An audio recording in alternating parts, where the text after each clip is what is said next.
Hello everybody, I am Anon Moose and welcome back to Mount and Blade Warband. In the last episode, we took down some bandits, rescued the merchant's brother, and now we are returning to him to let him know the good news. Let him hear the good word. Alright, here's the good word. No, that's terrible. Never mind. I'm aborting that joke. Well, my brother's home safe. I'm not sure what to do with him. Maybe pack him off to a university outside Calradia. I always say Caladria, but it's Calradia. That way, if he gets knocked on the head in a street brawl, no one can say it's my fault. That's not your problem. Here's the rest of your reward. It was well earned. The money's most welcome, and I'm glad to have been of service. Now, I'm actually going to comment on something. Basically, all he's going to have me do is start because one of the guards on the walls is letting bandits in, and he needs me to defeat the incoming bandit horde and rally the army to actually do something about them. Now, although I wanted to comment on something, notice how earlier, he was like, that's obviously not your problem, even though you might have actually been, interested. One problem with this game is that it's medieval times. You quite literally cannot afford to be sympathetic to everyone. So it's quite common where your friends or even your family will, hold you at sword point, and you have to fight for your life. So don't be too surprised. Don't be too surprised about that. Sorry, something was on my phone. I got distracted. Alright. I'll lead your men.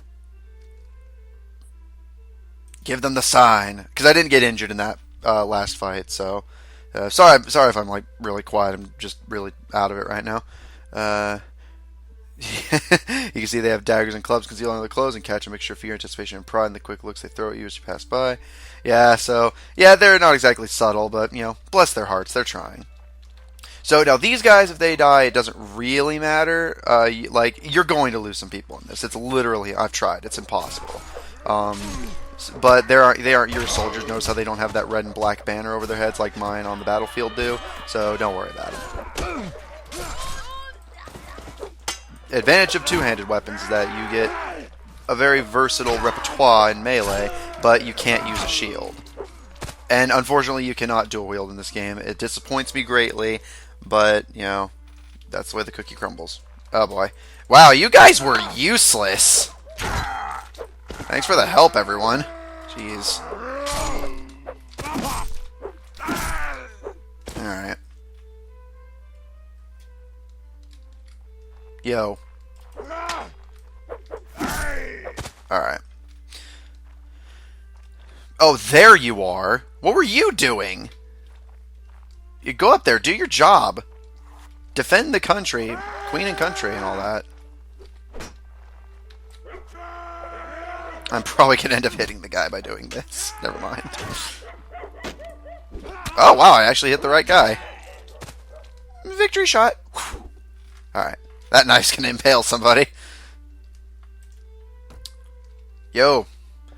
Well done. I saw at least 3 of the enemy go down before you. Keep fighting like that and you'll make quite a name for yourself in this land. Unfortunately, about 11 of my lads got themselves wounded. I should go look on them.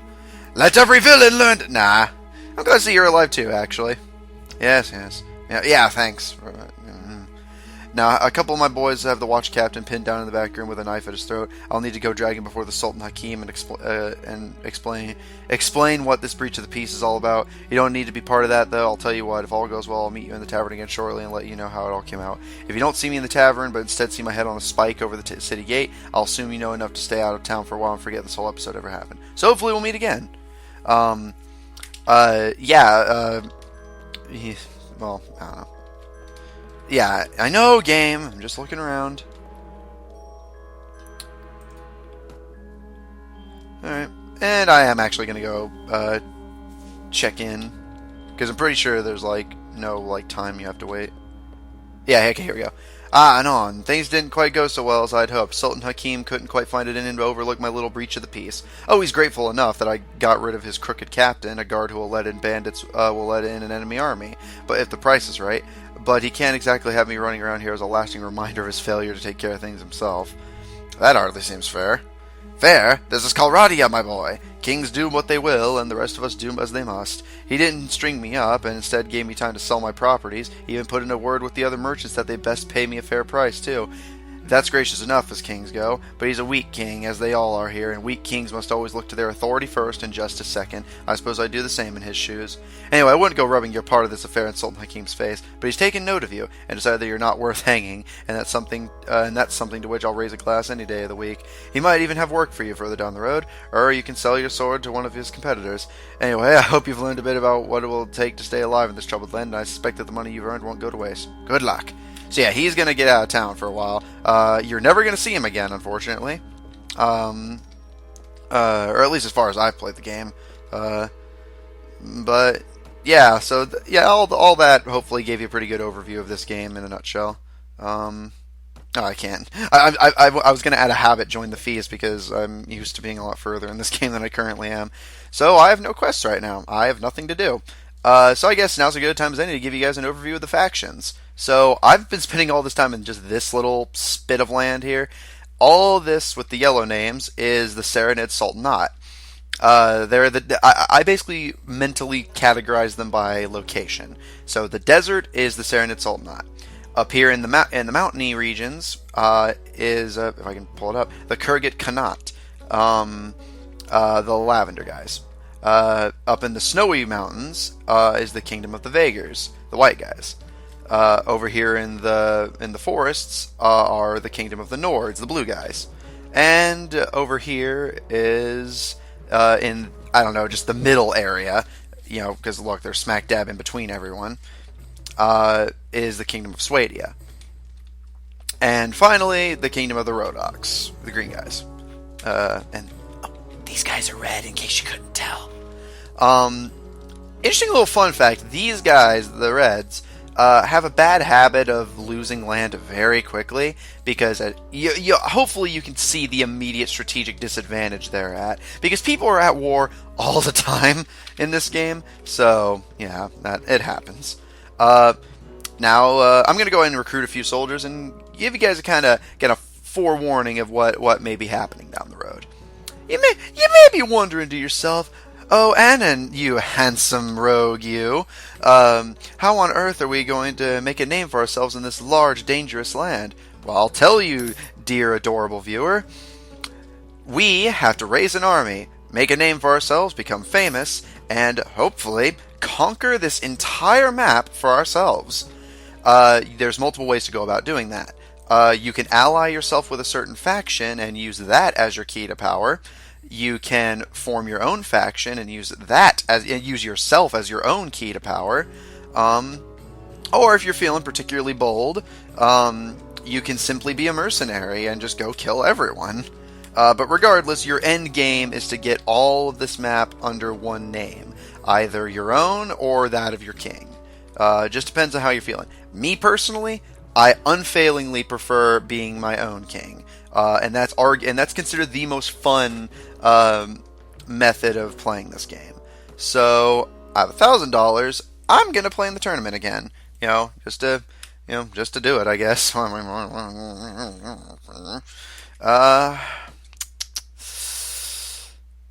play some small bets on myself. I'll play some 10 dinner bets, just because I don't want to lose a crap ton of money. I don't want to lose all my tutorial money just on gambling, as fun as that might be.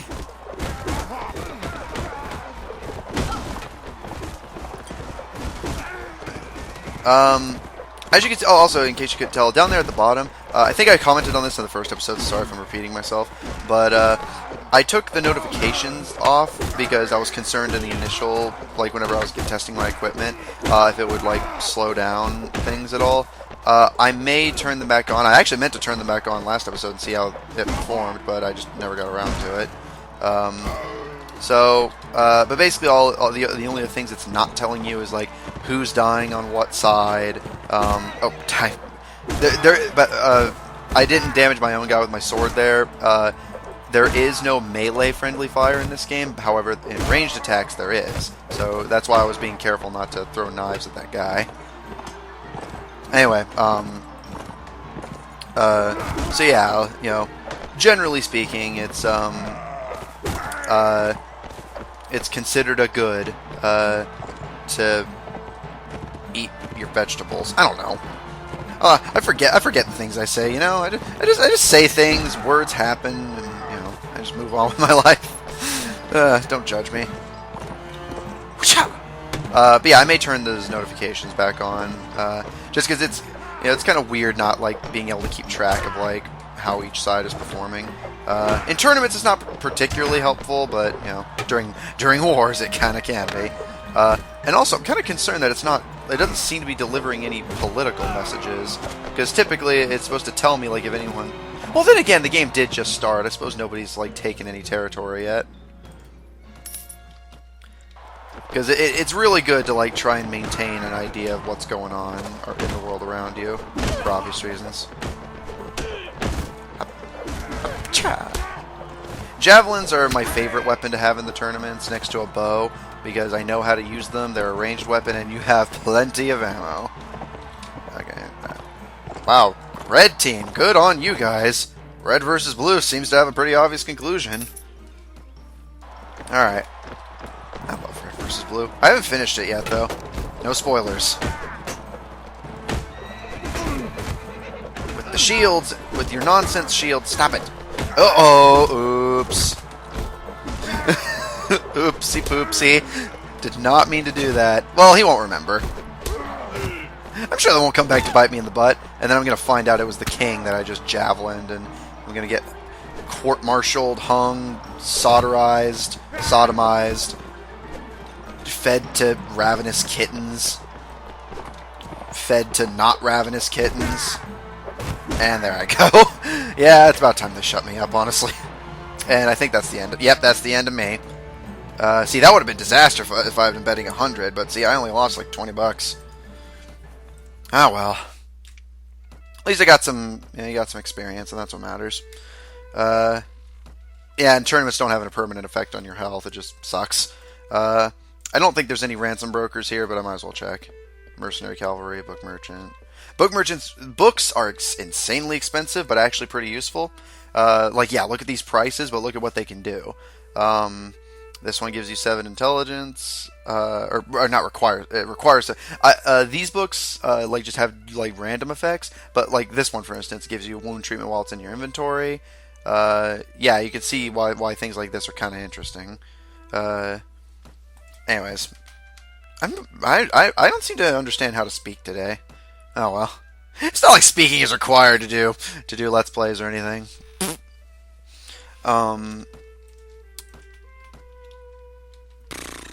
Okay. Oh yeah, that's why. Well, I can't. I'm actually kind of in a bad spot right now. I literally can't talk to the Sultan or anything because they're at the feast. So I'm gonna have to find some not feast people to talk to. Hello, sir, Emperor Noam. You know what? Fine, you look like an emperor. Emperor Noam. I'm Anon at your service, sir. Well, you look like a good enough sort. What is it? Do you have any tasks for me? Send a letter to Emperor... Fine.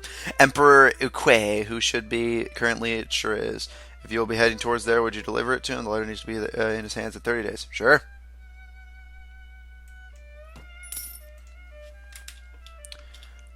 Yeah. Great. So I would have needed to win that tournament if I wanted to talk to them, but... I can't.